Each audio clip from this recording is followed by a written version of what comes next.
Laporan observasi dimulai. Subjek, manusia bumi.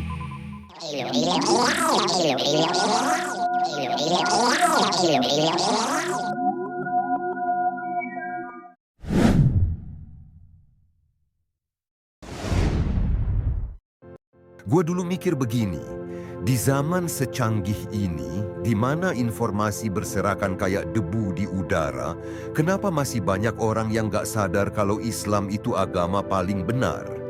Kenapa gak semua orang langsung yakin Al-Quran itu kitab paling sempurna? Bukan buatan manusia, bukan revisi kayak Taurat, Zabur, atau Injil. Kenapa masih banyak yang gak percaya? Awalnya gue anggap mereka bego. Tapi pas gue coba loncat pagar yang ditanam dari kecil, gue paksa otak buat terbuka mata buat jujur dan mulai dari hal-hal paling dasar yang dipercaya umat Islam di Konoha. Gue kaget. Gue lihat dari sudut pandang alien netral dan di situ gue sadar yang kita sebut kebenaran ternyata cuma doktrin yang diulang-ulang. Dibungkus kata suci, ditempelin rasa takut dan dicekokin tanpa proses mikir. Kita dibikin percaya ini agama paling benar, kita paling tinggi, yang lain salah. Tapi pas gue pelajari agama Abrahamik lain yang katanya rusak dan palsu, ternyata kita nggak jauh beda. Logika kita juga bocor, kitab kita juga perlu ditafsir. Dan yang dulu gue anggap sesat, nggak sesesat itu kalau lu mau mikir. Lo pasti sering dengar, Al-Quran kitab paling sempurna ditulis langsung oleh Tuhan dan terbukti kebenarannya, kedengarannya mutlak. Tapi kita cobain pendekatan alien. Ayat yang sering dipakai, Quran Surat An-Nisa ayat 82. Tidakkah mereka menghayati Al-Quran? Jika itu bukan dari Allah, mereka akan temukan banyak pertentangan di dalamnya. Dari sini muncul klaim, karena nggak kontradiktif berarti dari Tuhan. Karena dari Tuhan pasti nggak kontradiktif. Udah gitu aja, muter. Sekarang bayangin ada makhluk cerdas dari luar angkasa. Dia nggak takut neraka, nggak percaya surga. Murni logika. Langkah pertama, sempurna itu apa? Jawabannya harus objektif. Sebuah kitab dikatakan sempurna kalau konsisten internal, nggak tabrakan. Maknanya jelas, nggak butuh tafsir 20 jilid. Berlaku universal, bukan cuma cocok buat abad ke-7. Contoh kasus penciptaan manusia. Quran Surat Al-Mu'minun ayat 12 sampai 14. Manusia diciptakan dari saripati tanah, terus jadi air mani, lalu segumpal darah berubah jadi sepotong daging, baru dibentuk jadi manusia. Quran Surat Al-Hijr ayat 26. Manusia diciptakan dari tanah liat kering seperti tembikar. Quran Surat As-Sajdah ayat 7 sampai 8. Manusia diciptakan dari tanah, lalu dari air mani, lalu dari air hina. Quran Surat Al-Alaq ayat 2. Manusia diciptakan dari segumpal darah. Si alien garuk-garuk kepala. Katanya ini dari Tuhan, tapi tahapannya beda-beda. Secara ilmiah, manusia nggak pernah jadi segumpal darah. Itu mitos medis zaman Mesopotamia. Alien nyeletuk. Ini kitab suci, tapi narasinya mirip dukun Mesir kuno. Dr. Ivan Den Haag bilang, kitab suci nggak bisa buktiin dirinya sendiri. Itu kayak lo bilang gue bener karena gue bilang gue bener. Maurice Bucaille bahkan bilang, ayat embriologi ini ngaco, simbolik. Belakangan dia berubah pikiran, tapi itu pun kontroversial. Dan kata alak, artinya bisa lintah, gumpalan, atau bekuan. Tafsirnya beda-beda, tergantung siapa yang baca. Kesimpulan alien, kalau satu kalimat ambigu butuh 20 halaman tafsir, ini bukan kesempurnaan, ini desain yang buruk. Pertanyaan pamungkasnya, kalau kitab ini buat seluruh umat manusia sepanjang zaman, kenapa harus ngerti bahasa Arab kuno, tafsir klasik, konteks sejarah, dan belajar dari ulama level doktor cuma buat pahamin satu ayat? Dan ini baru satu contoh, tapi retaknya udah kelihatan. Sebagai alien netral yang ngamatin bumi dari orbit netral, kami cuma bingung satu hal. Kenapa hukum yang katanya dari Tuhan mirip banget sama hukum kerajaan abad pertengahan? Contoh, 1. Maling potong tangan, katanya biar kapok. Tapi alien nanya, kenapa nggak bikin sistem ekonomi yang adil biar orang nggak perlu nyolong dari awal? 2. Zina dirajam.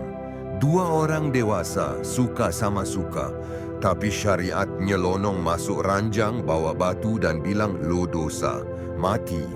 Dari sudut pandang kami, ini bukan hukum Tuhan, ini kejahatan kemanusiaan. 3. Murtad hukuman mati. Keluar dari agama, lo dibunuh. Alasannya, biar gak nyesatin yang lain. Alien cuma bisa nanya, kalau iman lo rapuh banget sampai harus dijaga pakai ancaman mati, itu iman apa ketakutan? Kami ulang, ini bukan kebijaksanaan, ini paranoia spiritual. Kalau hukum ini beneran dari Tuhan, kenapa solusinya gak lebih manusiawi? Kenapa nggak ada pendekatan yang dorong pertumbuhan moral, bukan cuma rasa takut? Makin dilihat, makin jelas, ini bukan hukum langit, ini tulisan manusia yang lagi ngamuk. Satu lagi yang bikin alien geleng-geleng antena, kalau semua udah ditetapkan di lauh mahfuz dan Tuhan itu maha tahu, berarti dia juga udah tahu lo bakal berdoa dan dia juga udah tahu bakal dikabulin atau enggak. Lalu kenapa semua drama ini perlu? Terus kenapa disuruh doa? Katanya doa bisa mengubah takdir. Tunggu, ini gimana logikanya? Takdir udah ditulis, tapi bisa diubah. Tapi Tuhan maha tahu, tapi bisa berubah karena lu merengek. Alien langsung lempar kalkulator, ini nggak konsisten. Logika mereka gini, kalau Tuhan tahu semuanya dari awal, berarti dia tahu siapa yang bakal masuk neraka.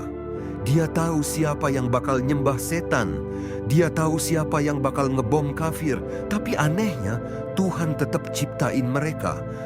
Terus lu bilang ini semua adil? Alien nyeletuk. Kalau gue bikin robot, terus gue program dia buat ngebunuh, terus gue marah dan bakar dia karena dia ngebunuh. Itu bukan keadilan. Itu kejiwaan gue yang bermasalah. Dalam dokumen keimanan lokal, manusia sering bilang doa adalah senjata orang beriman. Tapi dari sudut pandang alien, itu mirip seperti berkata, berteriaklah ke langit dan berharap realitas berubah hanya karena lo nangis. Itu bukan senjata, itu keputusasaan yang dirasionalisasi. Kami juga menemukan klaim, Tuhan senang pada hamba yang terus meminta. Tunggu sebentar. Bukankah entitas maha tahu harusnya udah paham kebutuhan lu sebelum lu ngomong? Kenapa dia senang ketika lu meminta padahal dia udah tahu lu bakal minta dan dia juga yang bikin lu butuh? Ini kayak nulis skenario kasih tokoh penderitaan, lalu minta dia nangis, lalu tersentuh oleh tangisannya yang lu tulis sendiri.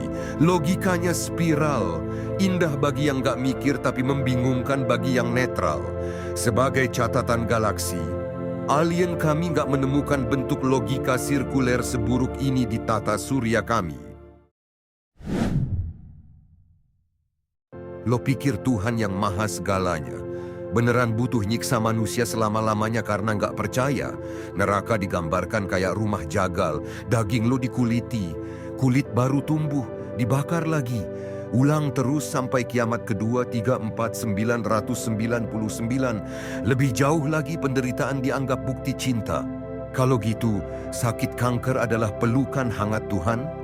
Alien kami gagal memahami sistem cinta yang kerjaannya ngasih cobaan sambil bilang, ini karena aku sayang kamu. Di galaksi lain, konsep sayang biasanya ngasih kenyamanan.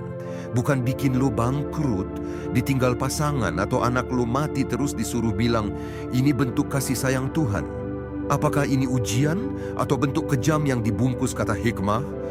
Kami mencatat juga ketika seseorang dapat rezeki, manusia bilang syukur, ini dari Allah.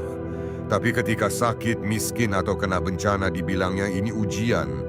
Jadi, kebaikan itu dari Tuhan, keburukan itu tes.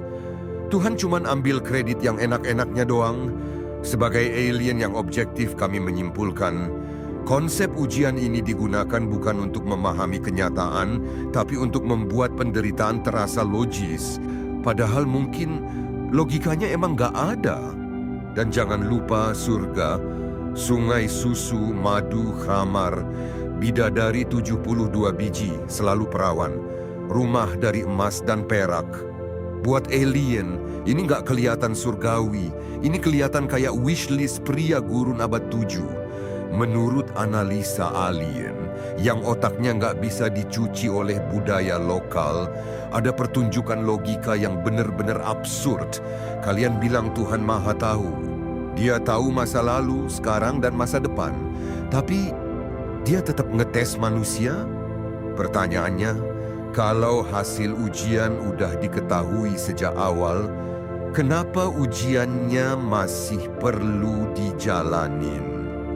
Ini ujian atau simulasi buat nonton drama? Sebagai entitas netral dari luar peradaban bumi, kami mencatat Tuhan yang Maha Tahu bikin makhluk yang bisa gagal, terus nyalahin makhluk itu karena gagal.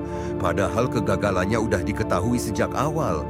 Itu kayak guru yang bikin soal jebakan, terus marah karena muridnya jatuh ke jebakan yang dia buat sendiri. Lalu kasih hukuman abadi. Pertanyaannya, kalau Tuhan Maha Adil, kenapa dosamu yang cuma 60 tahun dihukum selama-lamanya?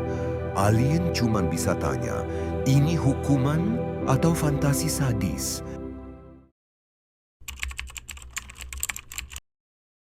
Alien nanya gini, kalau Tuhan cuma satu, kenapa kitabnya banyak? Kenapa perintahnya beda-beda dan kenapa saling ngatain sesat? Ada yang gak makan babi, ada yang wajib sunat, ada yang harus sholat 5 waktu, ada yang nyembah sapi. Semua yakin paling benar, semua yakin Tuhan mereka yang asli. Tapi anehnya agama lu ditentukan oleh lokasi lahir. Lahir di Arab, jadi Muslim. Lahir di India, Hindu. Lahir di Texas, Kristen. Lahir di Korea Utara, ateis. Kebetulan atau sistem warisan? Alien heran, kalau agama dari Tuhan, kenapa dia distribusiin gak merata? Masa Tuhan butuh GPS?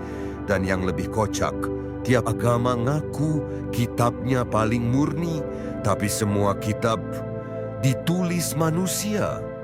Pakai tinta manusia, bahasa manusia, kertas manusia, diedit manusia, diterjemahkan manusia.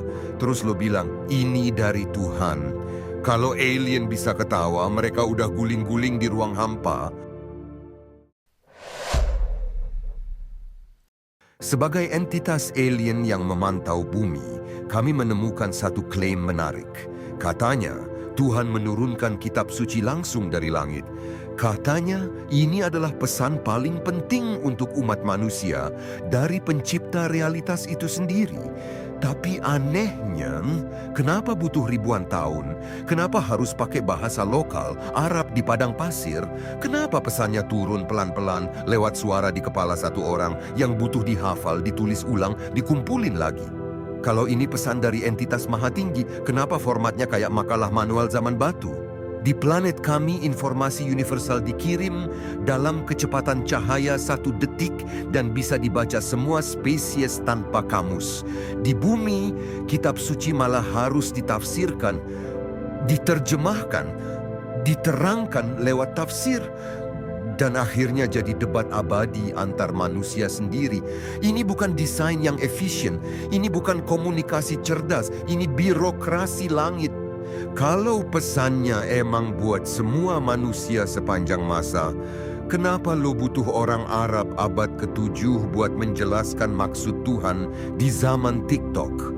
Alien kami mencoba mencari logika universal dalam semua ini, tapi yang kami temukan hanyalah jejak-jejak budaya lokal yang dikultuskan, kayak naskah kuno yang ketemu fanbase fanatik. Menurut laporan intergalaksi kami, kalau sebuah pesan perlu ribuan tafsir, maka itu bukan pesan universal. Itu cuman memo lokal yang terlalu dilebih-lebihkan sama umatnya sendiri. Menurut analisa alien, semakin dalam kami menelusuri ajaran yang kalian warisi sejak kecil, semakin kacau logikanya. Sebagai entitas netral dari luar peradaban bumi, kami mencatat ada paradoks besar di jantung kepercayaan ini. Tapi buat alien dengan standar logika kosmik, ini nggak masuk akal. Sama sekali nggak masuk akal. Dan di titik ini, sebagai alien yang masih mencoba memahami, kami harus jujur, sulit jadi seorang muslim kalau lo punya otak kaya gue saat ini.